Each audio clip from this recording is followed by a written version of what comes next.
We're finally like going to do some really exciting, innovative programming. We're getting these diaspora people back. They're so bright. They're so motivated. They're so committed. Everybody's just so excited. The CEO is getting an Immigrant of the Year award from the government. She was like, finally, the government's recognizing I've been here for 14 years. She's an American, but she's also Haitian. Finally, the government's going to give me some credit. She's so honored. And then boom, like everything's got all that hard work. But like, we just saw so much good stuff. All these entrepreneurs, all of these people that were coming up with these great ideas. We were meeting with digital and small entrepreneurs. And there's kids that we talked to. Everybody that like we just had.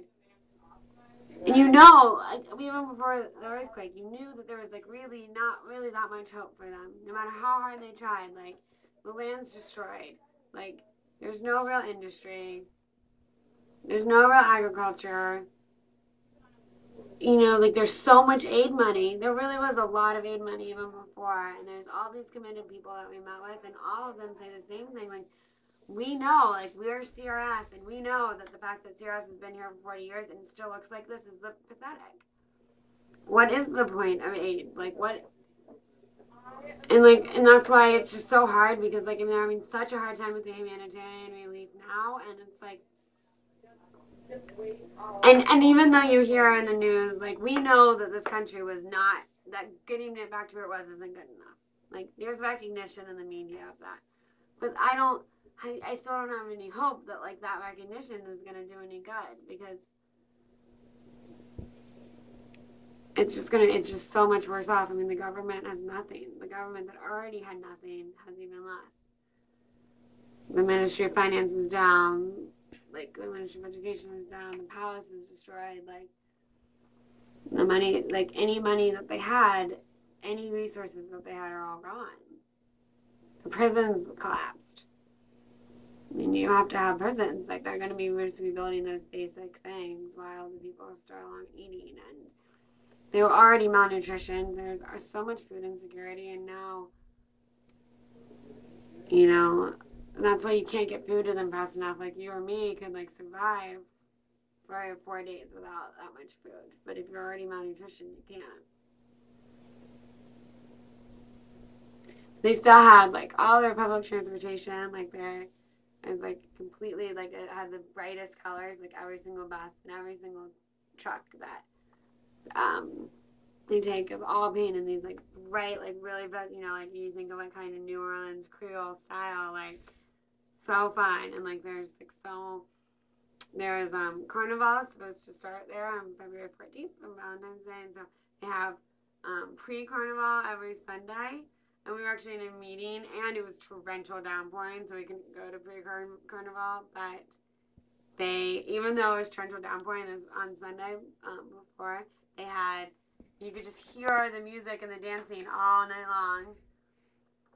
So, yeah, I mean, there's just, like, it's really amazing country. The brightest people, beautiful people. Everybody's, like, so attractive in Haiti. Cutest little kids. I mean, I swear. There's, like, beautiful women and, like, the cutest little, like, they really are cuter than other kids.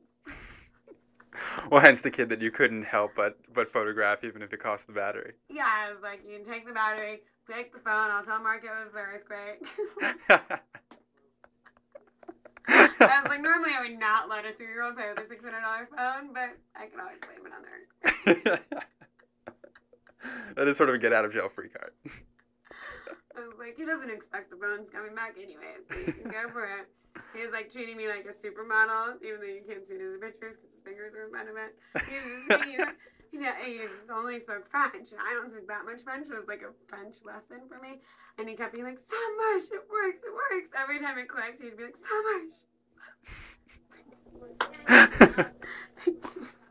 I told his caretaker, I guess, his parents' cousin, the next day, I was like, "Your kid really helped me get through the night."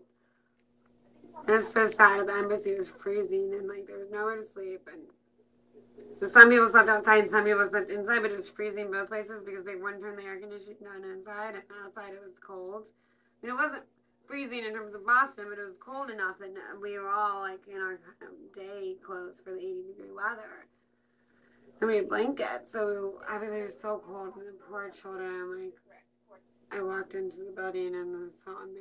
They were being, for whatever reason, they were being taken care of by, this, like, 19-year-old kid. And he just, like, wasn't prepared to do it. Now, I was told just now by Matt was that they spent a second night in the embassy. This is really interesting.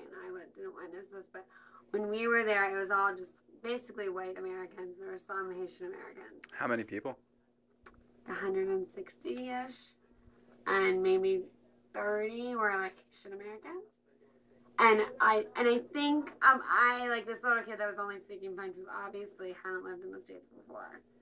So, and he wasn't with his parents. So my impression was either his parents are dead or maybe they're alive, but he's an American citizen, so they're taking him back.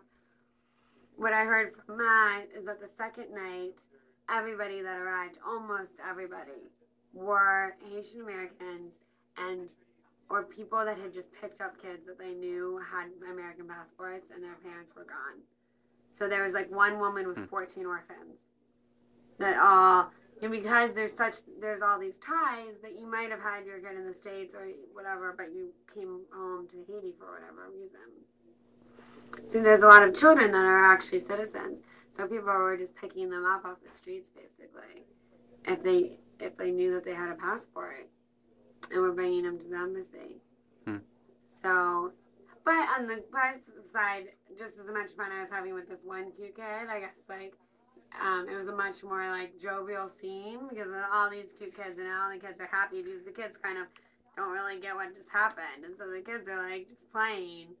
So I guess it was kind of really lighthearted because there were so many kids around. But just interesting that the profile of like who made it there in one day and who made it there in 2 days was so different. I mean, for whatever reason.